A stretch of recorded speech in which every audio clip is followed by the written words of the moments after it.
이제 세 번째 강의 병원 서비스 매니저 온라인 상담에 대해서 같이 알아보도록 하겠습니다. 자, 이제 병원이 온라인 상담이 굉장히 많아졌죠. 홈페이지로도 하고 뭐 병원마다 카톡을 안 가진 병원들이 없잖아요. 그리고 어플로도 많이 뭐 하기도 하고 해서 이제는 상담이 대면 상담도 굉장히 중요하지만 온라인 상담이 굉장히 중요한 시대가 됐습니다. 왜 그렇게 됐어요? 인터넷 등이 발달하면서 환자들이 의료 정보를 수집하기가 굉장히 쉬워졌죠. 그러면서 병원을 선택할 수 있는 폭이 넓어졌어요. 과거에는 내 집 가까이에 있는 병원을 간다든지 아니면 구전으로 전해들은 병원을 찾는다든지 이렇게 해서 병원을 선택할 수 있는 폭이 지금보다는 넓지 않았지만 지금은 의료에 대해서 환자들이 요즘은 그 검색하면 뭐든지 다 알 수 있잖아요. 그렇기 때문에 병원을 비교하고 병원을 판단하고 우리 앞에서 했던 것처럼 병원에 대한 사전 이미지를 가지기가 훨씬 더 쉬워진 이러한 시대가 됐죠. 그렇기 때문에 병원에서도 온라인으로 관리하는 것이 굉장히 중요해졌습니다. 그런데 온라인의 경우에는 오프라인하고는 조금 다른 특징이 있죠. 온라인을 이용하는 사람들은 회신이 빨리빨리 오기를 희망을 하잖아요. 그래서 온라인 상담 관리는 병원 서비스 매니저의 여러 가지 업무 중에서도 아주 중요한 업무 중에 하나라고 할 수 있습니다. 자, 이제는 병원들이 환자들이 병원을 방문하기 전에 그 병원에 대해서 이런저런 것들을 많이 알고 와요. 그리고 심지어는 다른 병원의 대략적인 진료비라든지 하는 것까지도 많이 알고 오죠. 그래서 환자들이 의료에 대한 정보 수집이 굉장히 용이하다고 하는 것은 병원 서비스 매니저에게는 과거하고는 다르게 병원이 그리고 우리 병원 직원들이 관리되어야 된다. 라고 하는 것들을 이야기할 수 있죠. 자, 여기서의 고객이라고 하는 것은 환자가 되겠죠. 환자들이 방문하고 싶은 병원에 대한 정보를 수집하고 탐색하고 싶어 해요. 그냥 지나가다가 쑥 피부과를 문 열고 들어오는 환자는 없잖아요. 피부과, 성형외과, 치과 마찬가지로 전부 그 병원을 아는 사람들, 그 병원에 대해서 들었던 사람들, 정보를 가지고 있는 사람들이 이제는 오는 거죠. 그러니까 과거하고 많이 달라진 면이 이런 면들이고 이런 면에서 온라인 상담이 굉장히 중요한 역할을 차지하고 있죠. 그래서 환자들이 온라인으로 의료 상담을 하고 그리고 의료 상담을 마친 후에 진료를 받는 이러한 숫자가 점점 더 증가하고 있는데 이 증가 속도가 굉장히 빨라요. 그렇기 때문에 우리 병원에서도 온라인 상담에 대한 대응을 어떻게 할 것인지 하는 것들을 병원 서비스 매니저가 중심이 되어서 시스템도 작업을 해야 될 것이고 그것에 대해서 어떻게 하면 환자들이 우리 병원에 대한 긍정적인 느낌, 긍정적인 정보를 많이 가질 수 있는지 이런 것들을 연구해야 되겠죠. 온라인 상담에 여러 가지 유형들이 있는데 이제 실시간 채팅 상담을 하는 병원들도 있어요. 실시간 채팅 상담을 하는 경우에는 직원들이 그것을 전담하는 전담 직원이 있는가 하면 직원이 업무를 하면서 동시에 채팅을 하는 경우들도 있거든요. 이런 경우에 사실 여러분도 채팅을 해보시면 아시겠지만 채팅을 내가 뭔가 물었는데 바로 회신이 없는 경우에는 굉장히 기다리는 시간이 지루하다고 느껴져요. 그래서 이 채팅 상담을 우리 병원이 이 시스템을 사용하겠다라고 하게 되면 이 채팅 상담을 전담하는 직원을 별도로 채용하는 것이 좋습니다. 병원 코디네이터 중에서 어떤 직원 하나는 반드시 온라인 채팅 상담만 전담으로 해서 하거나 혹은 직원들이 돌아가면서 오전에는 누가 하고 오후에는 누가 하고 하거나 아니면 2시간씩 나누어서 하거나 이렇게 해서 채팅 상담에 있어서 굉장히 중요한 것은 즉시성이에요. 환자들이 면대면 상담처럼 내가 이야기했을 때 곧바로 회신을 얻을 수 있도록 그렇게 프로세스를 작업을 해놔야 되겠죠.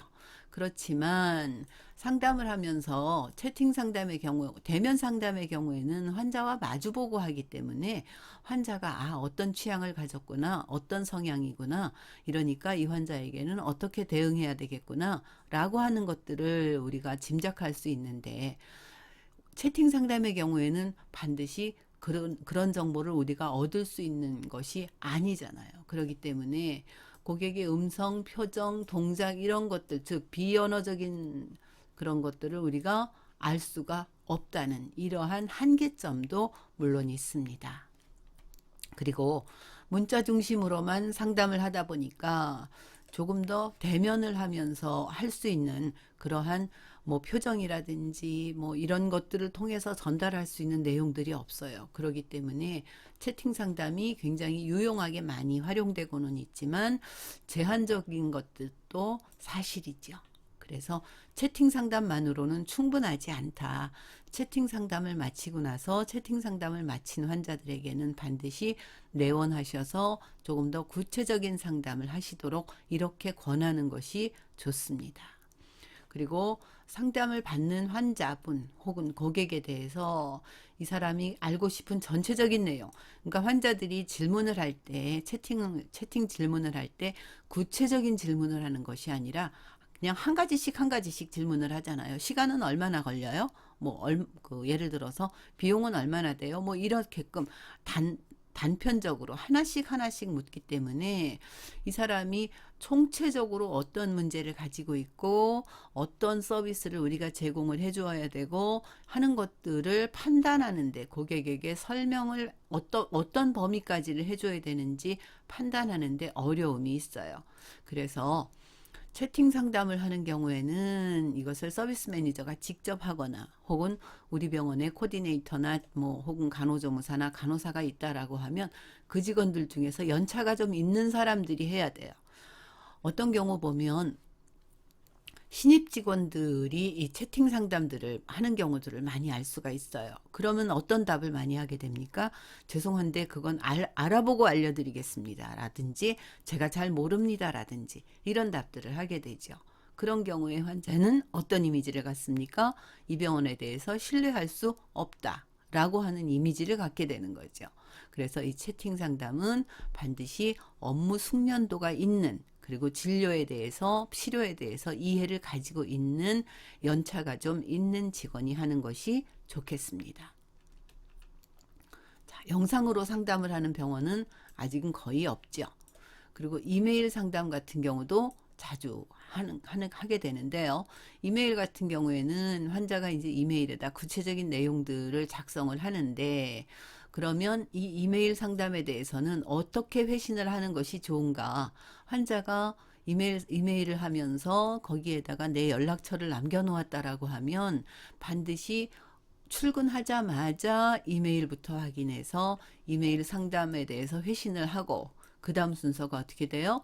문자를 보내서 이메일 상담에 답변 드렸습니다. 라고 반드시 문자를 남겨놓는 것이 중요합니다. 그렇지 않으면 환자 입장에서는 회신이 왔는지 안 왔는지 알 수가 없죠.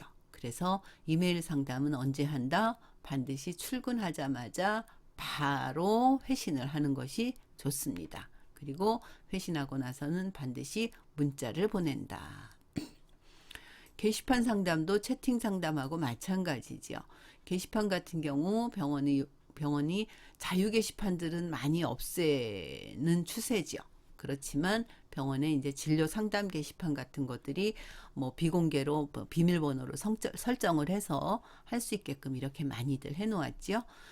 병원의 홈페이지를 이용하는 경우도 있고 병원이 가지고 있는 어플이라든지 아니면 SNS라든지 카톡이라든지 이런 경우도 많고 카페나 블로그들도 막 이용하고 있고 그렇잖아요. 그래서 많은 경우에 어떻게 하는 것이 좋으냐 하면 연차가 좀 있는 직원이 온라인 상담 전담을 하는 거예요. 그러면 이 직원은 어떻게 됩니까? 아침에 출근하자마자 이메일 왔는지 확인하고 그 다음에 우리 병원 홈페이지에 게시판 들어가 보고 그 다음에 병원 SNS로 들어와 있는 카톡 같은 거 확인해 보고 카페나 블로그에 혹시 질의가 있는지 알아보고 그리고 나서 상대의 연락처를 알고 있으면 문자를 보내서 회신이 되었음을 알려주고 이런 순서가 되겠죠. 그 다음에 우리 병원의 홈페이지에 반드시 글을 쓴 사람이 자기 연락처를 남기게끔 되어 있다라고 하는 경우에도 반드시 문자로 알림을 보내줘야 되겠죠. 자, 그래서 공개 상담과 비공개 상담이 있는데 많은 경우 환자들은 거의 대부분 비공개 상담해서 비밀번호를 설정해 놓는 것을 많이 선호하지요. 그래서 이런 것들을 모아서 이 상담이 많이 되는 내용들을 모아서 무엇을 만들어요? FAQ 질문과 응답. 그래서 자주 하는 질문, 자주 하는 답변 이런 것들을 리스트업 해놓고 그것을 활용하거나 환자들에게 정보로 제공하기도 하고 홈페이지나 SNS, 카페나 블로그들의 이런 내용들을 정보로 전달해주면 다 우리 병원을 직접 찾아오지 않아도 환자들이 많은 정보를 취득할 수 있게 되고 이런 경우 충분히 온라인 상담의 역할을 잘 할 수가 있겠지요. 자, 온라인 상담은 어떤 특징을 가집니까? 상담 시간에 특별히 제약을 받지 않지요. 환자 입장에서. 또 상담을 하거나 상담을 받는 공간적 제약도 없습니다. 그렇지만 문자를 기반으로 한다라고 하는 한계점도 반드시 가지고 있다. 그 다음에 익명성, 이게 굉장히 참 어려운 내용이죠.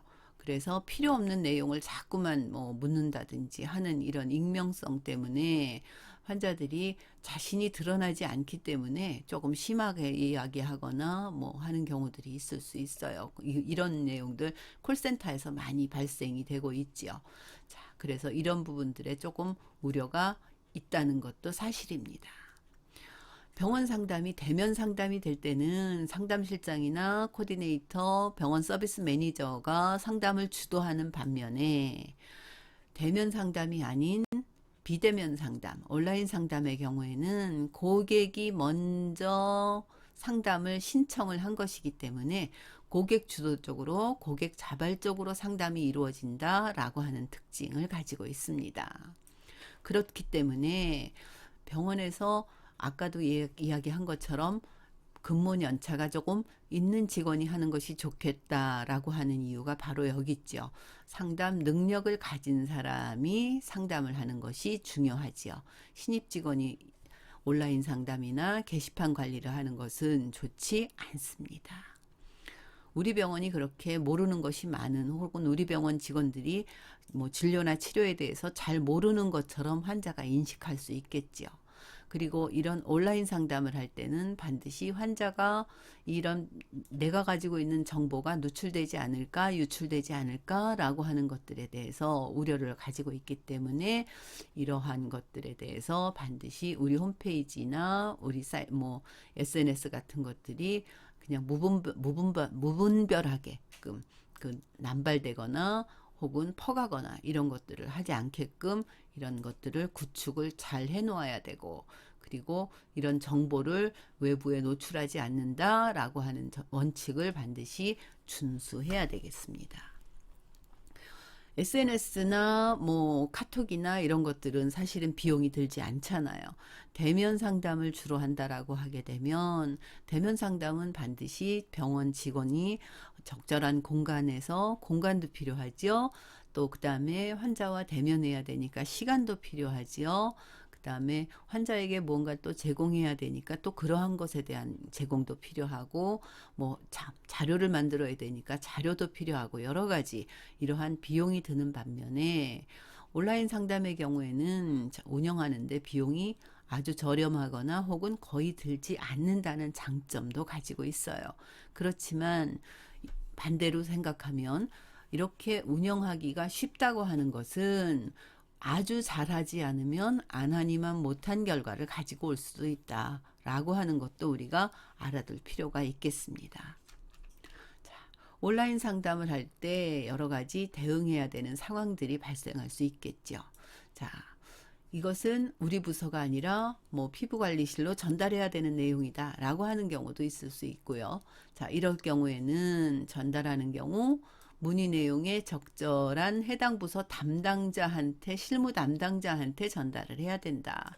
그리고 이 부서에서 답변을 금방 하도록 해야 되는데 답변이 때때로 업무 중이어서 지연되는 경우에는 문의자한테 여러분이 게시판에 다시 들어가서라도 지금 뭐뭐뭐뭐 하고 계시는 중이니까 언제쯤 답변을 드리겠습니다 라고 반드시 사전 양해를 구해야 되겠죠. 그리고 해당 부서에서 얼마 후에 뭐 1시간이면 1시간 후에 답변을 하겠다라고 했으면 여러분이 반드시 그것을 메모해 놓았다가 해당 부서에서 답변이 완료됐는지까지 확인하는 일이 서비스 매니저한테 굉장히 중요해요. 아, 네, 알았어요. 좀 이따 할게요. 라고 하고 나서 다른 업무 때문에 잊어버리는 경우 종종 발생하지요. 자, 그리고 또 혹은 서비스 매니저가 업무에 대해서 전달을 받았다. 온라인 상담을 하는데 선생님 이거는 제가 잘 모르겠어요. 그래서 뭐 확인해서 답변 드릴게요 라고 해서 내가 전달을 받게 되는 경우도 있을 수 있잖아요. 이 경우에 환자가 문의했던 내용에 대해서는 반드시 신속하게 답변을 하고, 그리고 답변을 내가 한 다음에 뭐 이게 글로 답변을 하는 경우가 제일 많겠죠. 답변을 하고 나서 나한테 그것을 전달해 준 사람한테 내가 답변을 완료했다라고 알려줘야 이 직원이 뭐 전화번호를 알면 전화로, 혹은 뭐 이메일로 보냈으면 뭐 뭐 환자한테 뭐 문자로 이렇게 알려주게 된다는 거죠. 그래서 전달하는 경우에는 반드시 해당 부서 담당자한테, 그리고 답변이 됐는지 안 됐는지까지 확인하고, 내가 전달을 받는 경우에는 반드시 신속하게 답변하고, 답변을 한 다음에는 반드시 나한테 그 내용을 전달해 준 사람에게 답변이 되었습니다 라고 알려주는 것까지가 마무리가 되어야 된다. 자, 그 다음 보겠습니다. 자, 온라인 상담을 하면서 실무 담당자한테 확인을 해야 되는데 담당자가 없는 경우도 있을 수 있겠죠. 이런 경우에는 문의를 한 고객에게 담당자가 지금 어떠어떠한 이유로 부재 중입니다. 그리고 나서 신속하게 답변을 언제 드리겠다 라고 한 다음에, 때에 따라서 이게 굉장히 급한 경우가 있을 수 있잖아요. 이런 경우에는 일단은 상급자한테 보고하고 그 보고에 따라서 처리를 하면 되겠어요. 자, 내가 모르는 내용을 고객이 묻는 경우도 있죠. 내가 모르는 내용들. 그래서 병원에서 매뉴얼을 잘 갖추어 놓는 것이 굉장히 중요해요. 자, 매뉴얼을 찾는데도 모르겠다 라고 하는 내용들은 내가 그냥 대충 대답하거나 해서는 안 되겠죠. 왜냐하면 고객은 병원 직원 누군가한테서 이야기를 들었다, 문자로 왔다 라고 하면 그것들이 우리 병원이 반드시 지켜야 되는 약속으로 병원에서 환자들은 이해할 수 있거든요. 그렇기 때문에 잘 알지 못하는 내용 쉽게 답하거나 애매하게 답하지 않도록 합니다. 한참 확인돼야 되는 그런 내용들도 있을 수 있어요. 예를 들어서 문의가 몇 가지가 같이 있다든지, 아니면 원장님이 반드시 확인해 주어야 되는 내용이라든지, 이런 경우에는 현재 확인 중입니다. 확인되는 대로 회신 드리겠습니다. 대략 뭐 2시간 정도 후에 연락을 드릴 수 있을 것 같습니다. 라고 해서 이 내용을 글이나 전화로 한 듯이 환자에게 양해를 구한 다음에 그 다음에 이제 알려드려야 되겠죠. 비용에 대해서 문의를 하는 경우에 비용에 대해서는 정확하게 확답하지 않는 것이 좋아요. 또 때때로는 내가 처리가 불가능한 것들을 묻는 환자들도 있죠. 이 경우에는 왜 불가능한지를 사유를 설명하고, 그리고 대안을 바로 제시해 줘야겠습니다. 그 다음에 처리 가능 여부가 모호하거나 규정되지 않은 경우에는 반드시 한 번 더 확인하는 것이 필요하죠. 그리고 이 경우에는 도움드리지 못해서 죄송합니다 라고 사과를 하는 것이 중요합니다. 자, 이것들에 대한 교육, 온라인 상담의 중요성, 매뉴얼, 뭐 이런 것들에 대해서 여러분이 하나하나 다 보시고, 진료 비용에 대해서 물을 때는 어떻게 해라 라고 해서 여러분이 교육을 하면 되겠습니다.